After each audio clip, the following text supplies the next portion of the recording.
Welcome to the only wrestling podcast that covers the WWE developmental system from its inception to modern day.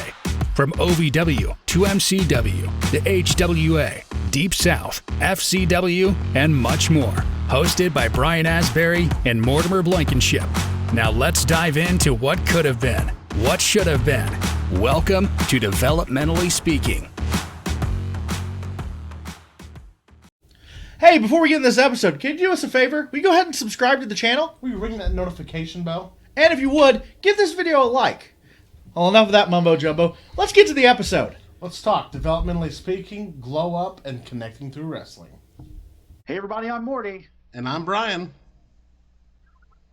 And on today's episode of Developmentally Speaking, we bring to you from across the pond. Hey, how's it going?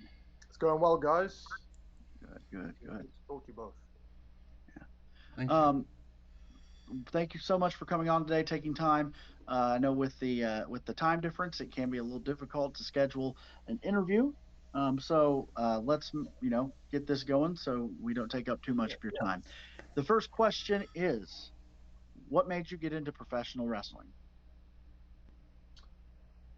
I was a fan as a kid, and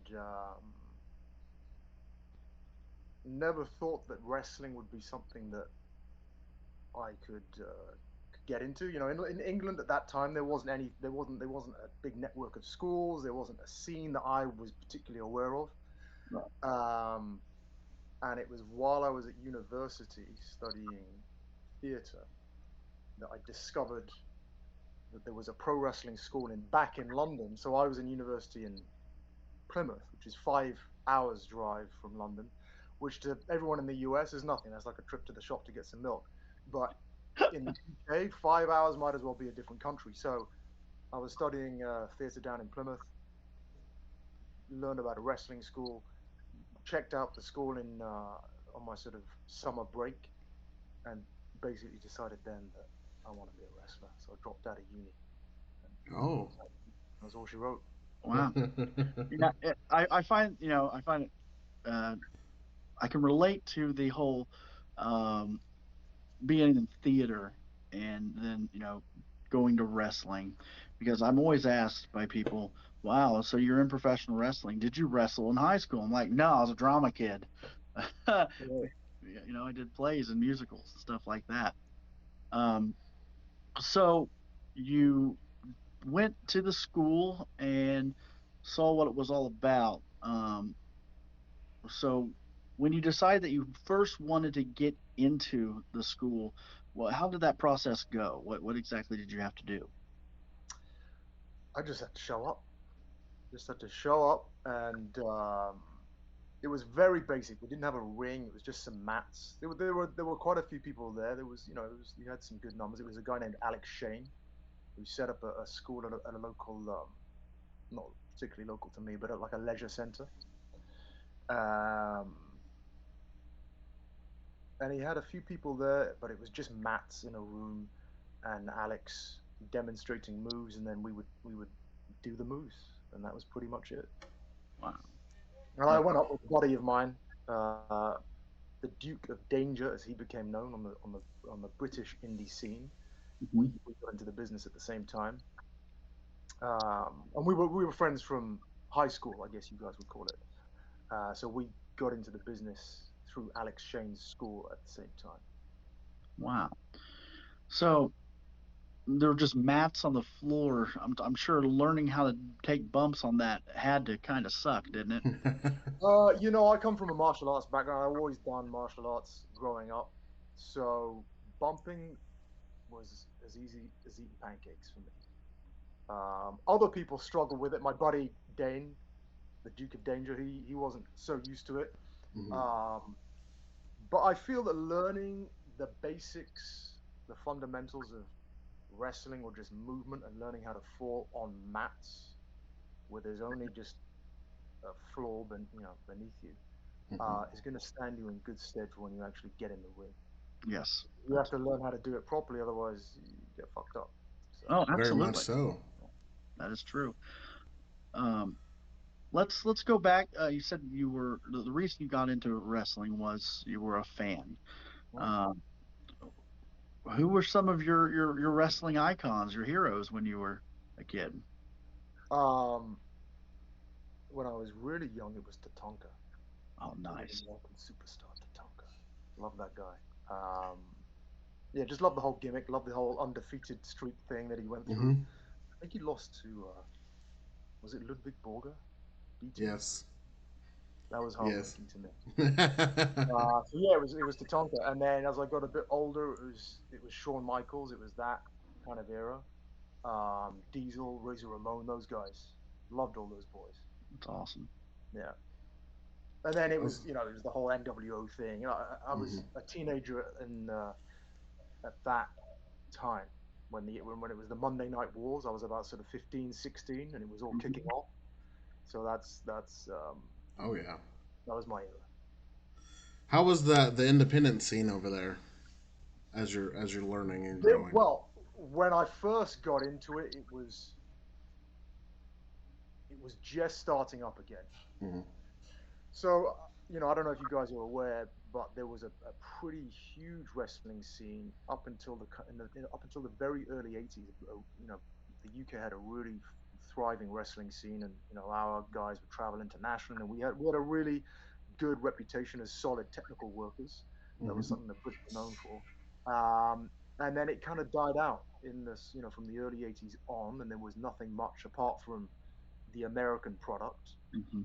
Um, and by the time I got into it in the sort of 2000, the indie scene was just kicking off. There was still wrestling, and up and down the country, but it was more we call it like holiday camp stuff. So hmm it's entertainment that you'd find at a venue where you take your kids, and it was just part of the entertainment. It wasn't like wrestling for its own sake per se. hmm And so that was taking off with the Frontier Wrestling Alliance, which is the crew that I got started with in 2000.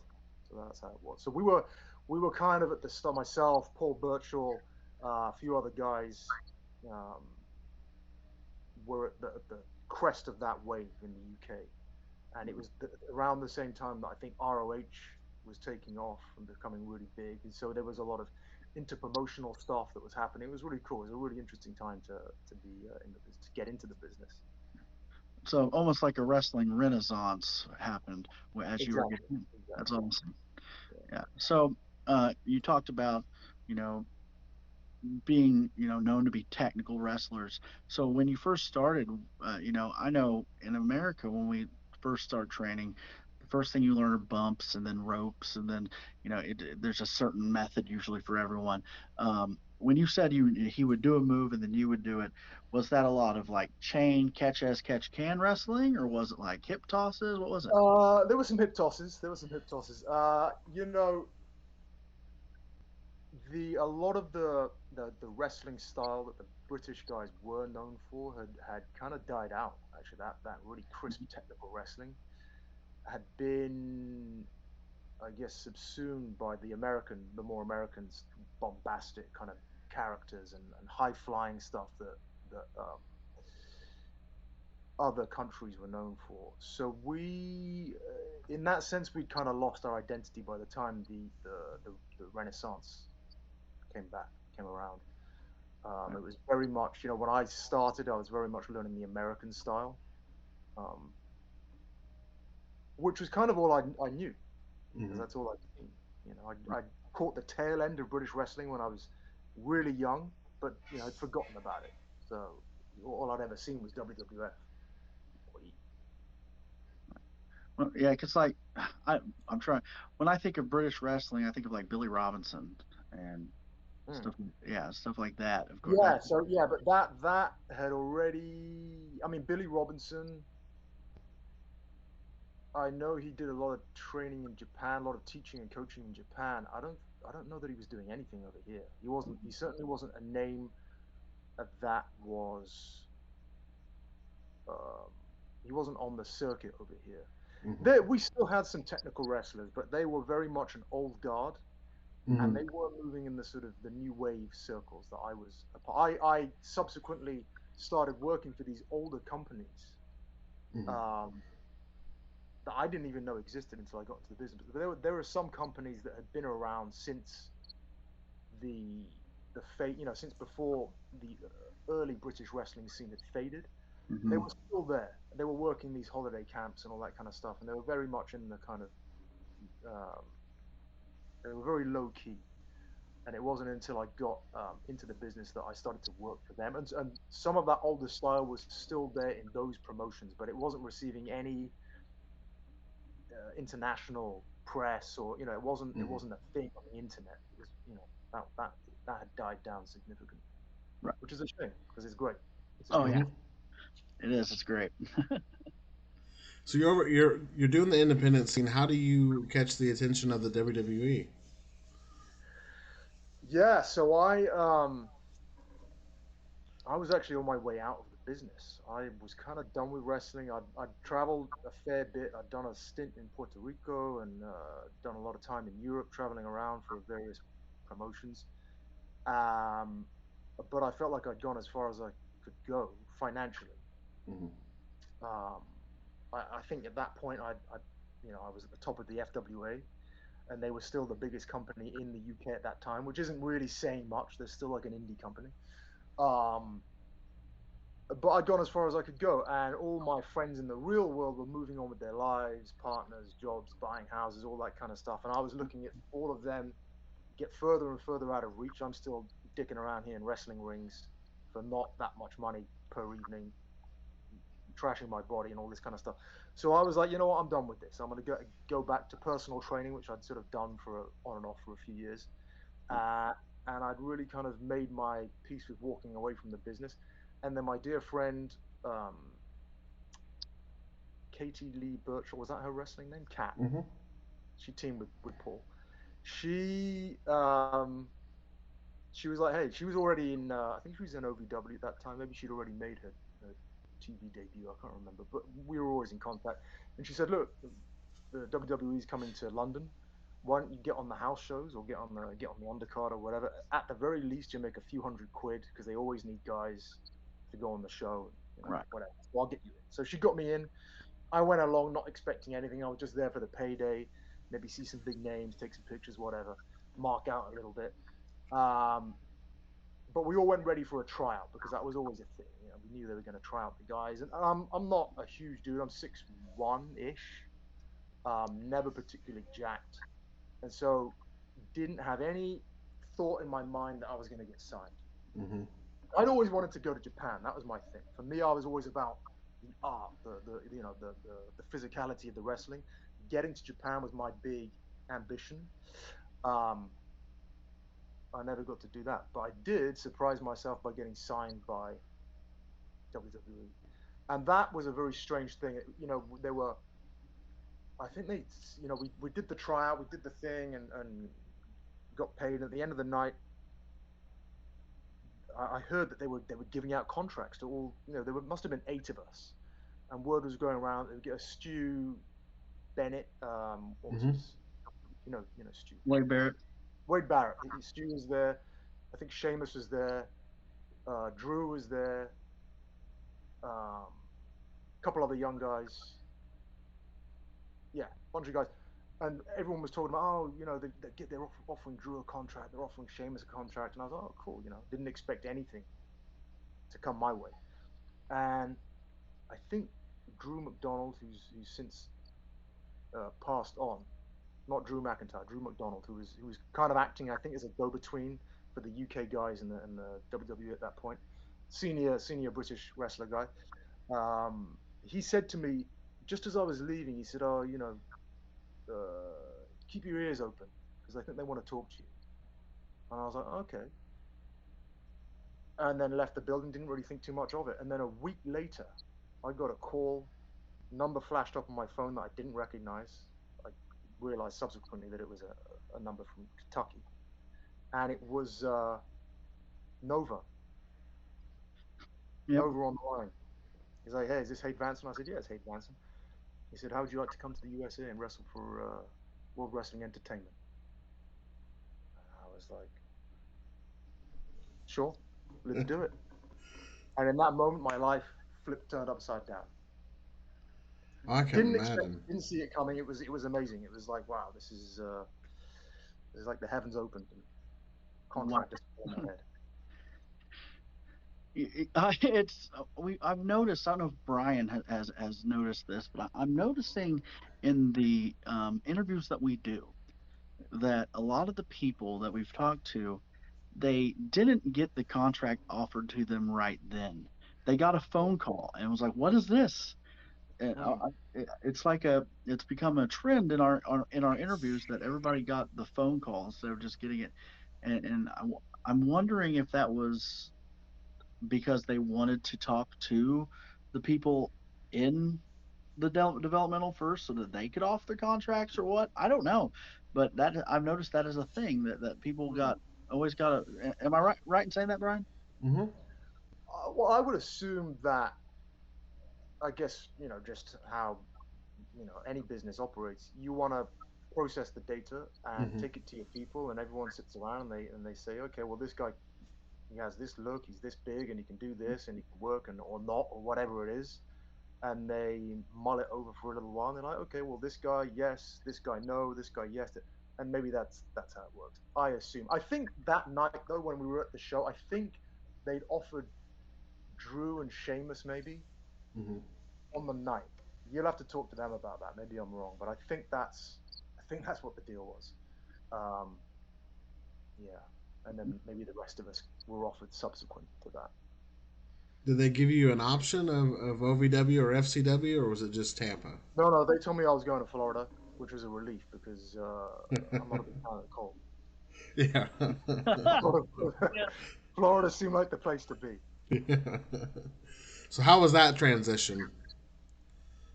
It was amazing, man. Like, it took about 7 months for the contract and everything to go through, but in that time, I was like, wow, my life is now changing, is about to change in an amazing way. So I had 7 months to sort of get my stuff in order back home and say Hmm. goodbye to people, and 7 months of excitement that was building for me Hmm. before I actually went to the US. And then when I got to Florida, it was great. It was tough initially because there was myself and two other young British guys, um,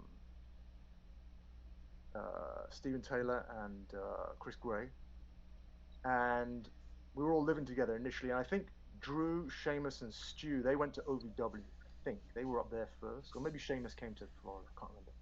Actually, I think Sheamus came to Florida as well. He arrived a few days after us, but we didn't get. They hadn't paid us. They were supposed to give us like a stipend, a couple of grand to just get acclimatized and get set up with rent and vehicle. That took about a month to come through. So we're all there living on fucking fava beans and fresh air. Oh my God. It was just bureaucracy of this huge company. Hmm. We were doing okay. We were fine, but it took us a while to get a set of wheels and to get established. But it was fine. Like we were 3 or 4 with Seamus, young dudes who were about to embark on this amazing journey in Florida, not too far from the beach. Sun is shining. We all come from London where the sun shines about 10% of the time, and the rest of the time at that time you're in the pub. Um, and suddenly we're in this entirely new, strange, amazing, wonderful environment. So it was a good time, really good time. How was the training down there in FCW? Training was great, man. I went there faintly arrogant, thinking, I've been in the business 6 years. I've traveled. I've been all over the place. I know a thing or two about a thing or two. But actually, I learned a hell of a lot, especially from Dr. Hmm. Tom Pritchard. Hmm. Great guy, wonderful trainer. Um, and and of course, you're exposed to a lot of the other talent that was coming in and going, coming and going. I mean, the turnover rate in that place was bewildering.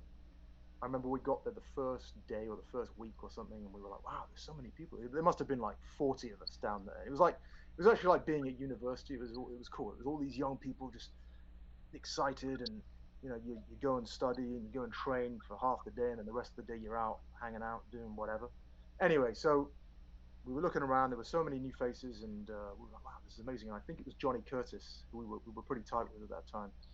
He said to us, "Don't get too comfortable because half the people here will be gone within a month or 3 months or something like that." And he was absolutely right.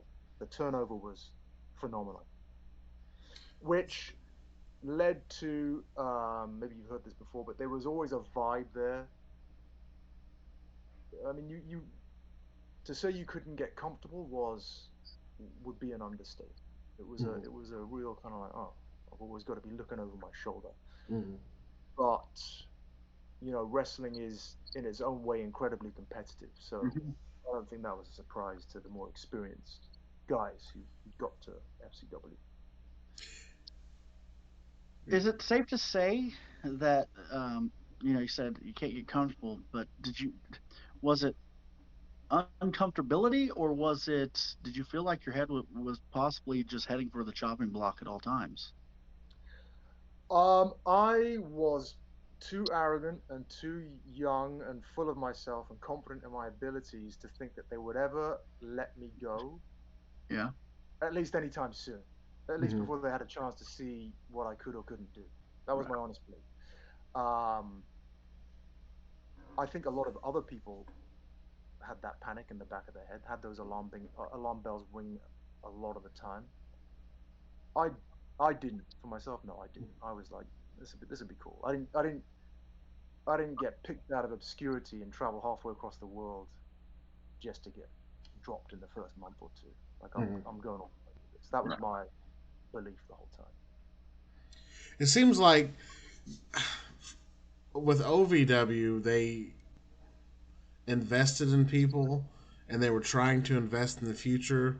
But between when OVW shut down and when Jim Ross stepping out, John Laurinaitis stepping in, they didn't maybe invest in the future fast enough. So the turnover rate was just so much in FCW. Maybe like they felt like they had to start. You got 2 weeks to get over, or you're gone. Yeah, that rings pretty true. Yeah, that's certainly how it seemed to me. They were just like throwing anything at the wall. If it didn't stick in the first few weeks, Mm-hmm. you were out. I think Like, it don't was change pretty. the gimmick, just get rid of the guy. Moving Yeah, on. Yeah. yeah, I've heard Brian mention that a few times. That's the exact same statement he says. Just throw shit out the wall and see what sticks. And right. yeah, yeah. And I guess Brian is more well versed in all this. But at FCW, was everybody developmental in FCW? There was no like people that were just in house, right? Like, because OVW had wrestlers that were OVW wrestlers that weren't contracted, and then they also had people that were on contract. So the people who are on contract, they were there trying to get to WWE, but the other people that were working with them that were oftentimes, doing the job for them, they were also trying to work hard just so they can get the developmental through. Mm, There So was people that were paying to be there, and there was people that were getting paid to be there. right, right. Yeah. No, I think in FCW, if I'm not mistaken, everyone was under contract. Mm-hmm. That was the deal down there. hmm, So everybody was fighting yeah, for a Everybody spot. was already in the Yeah. mix, Mm-hmm. yeah. trying to hustle Yeah. and get to the next stage. And I think that was, yeah, I think in OVW everybody was trying to get to the next stage, but the stages were different. Some people were Mm-hmm. just trying to Right. get to developmental, and the other ones were They were trying to just get, trying to get in the door. Yeah. yeah. Yeah. So was there after you were there and you were settled in, was there any plans for you, or did you have to come up with your character, with who you were going to be, or did they have something in Um, mind? I think I was fortunate in that I already came with the Hade Vansen gimmick pretty well established. Like I said, I'd been wrestling already 6 years at that point, Mm-hmm. and the character was pretty well defined. And they seemed to like it. They just let me use the name, use the gimmick. Like nothing for me, nothing changed. Nothing changed. Wow. Um, so they didn't give me any sort of direction whilst I was down at FCW in terms of my character development. Um,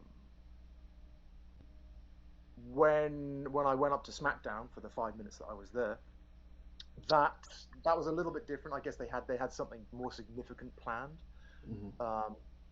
But even for that, I mean, it didn't go far enough. But I don't think we ever talked about changing my gimmick per se. I don't think I never talked with Freddie Prinze or anybody else who I was dealing with about changing my name.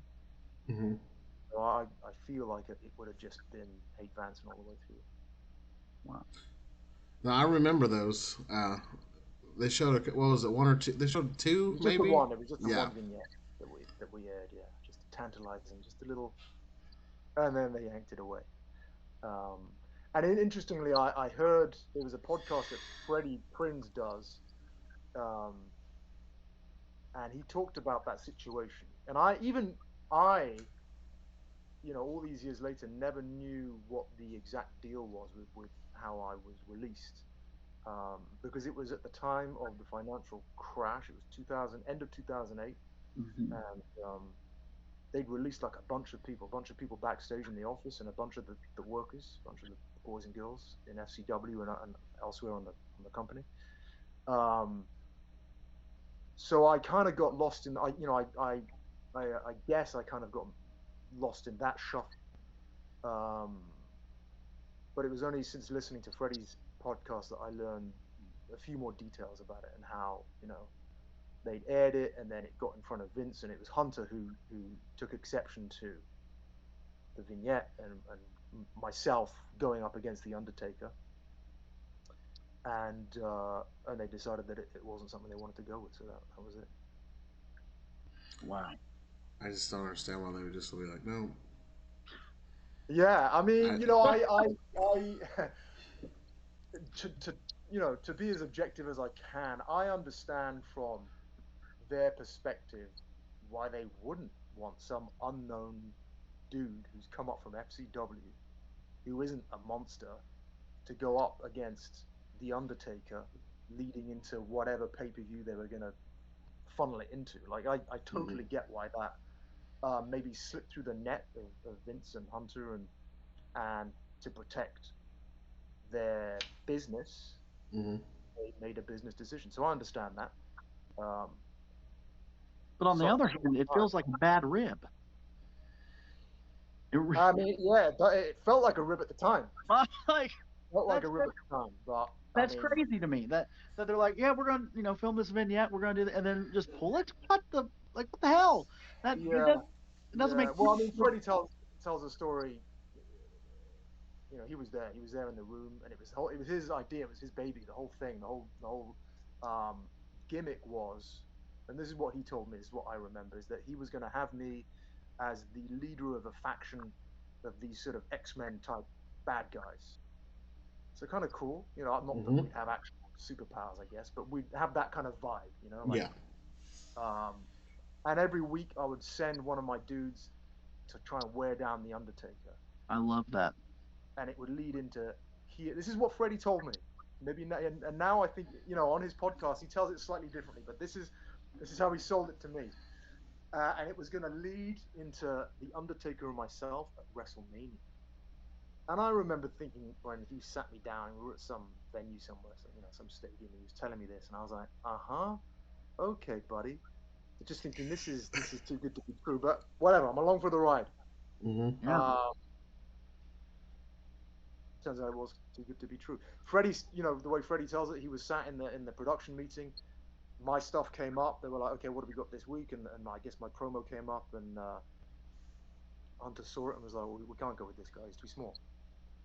And Freddie was as disappointed as anyone else that it didn't go through. So, yeah. Do you know who was supposed to be in your faction with you? I do not know. Actually, I think there was what was his name? He was a huge Puerto Rican kid. I think he used to wear a mask. I think he was going to be in it. Sweet Poppy Sanchez? Big. I can't remember. It was a long time ago. Okay. But I think there was also there was something is it Kevin Steen, Mordecai? Oh, Kevin Mordecai? Fertig, yeah. Kevin Thorne. Kevin Thorne. Who's Kevin Steen? He's someone else. I haven't paid attention to wrestling for too long. But Kevin Thorne, I think he was pissed at the company because that gimmick, that whole sort of leader of a sort of X-Man bad guy faction, was his idea, I think. And this is what I hear. I don't know if this you have to speak to Kevin. Because he was also Mordecai. He was Mordecai, yeah, and I think he was going to lead this faction. This was a gimmick that he came up with, and then they switched him out for me. I believe that I've seen an interview where he was kind of saying this himself, and so he was really pissed at the company. I think this may have been one of the reasons why he left the company, because they gave that gimmick to me.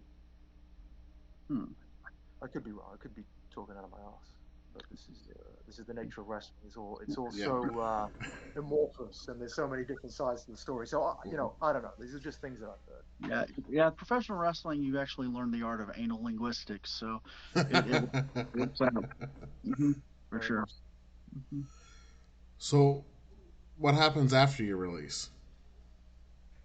I went to LA. 3 days after I got the call, I was like, peace out. I'm off to the West Coast. I had some friends out there, and again, by the time when I got signed, I was already of the mindset that I was leaving wrestling. So when I got signed, it was like an unexpected, like, oh, this is amazing, great. I'll ride this magic carpet wherever it goes. And then when it didn't work out, I wasn't crushed. I wasn't too bummed out. I thought, well, fuck, I'm getting paid. They're paying me for a few more months. I'm gonna go traveling. So I went to LA to see my friend, good friend of mine, who was acting out there. But I'd already paid for my work travel visa to Australia.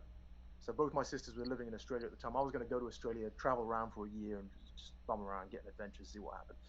Turns out I landed in LA and pretty quickly got myself an acting agent and got my visa switched over, and I was there for 5 years doing the whole acting thing. That's awesome.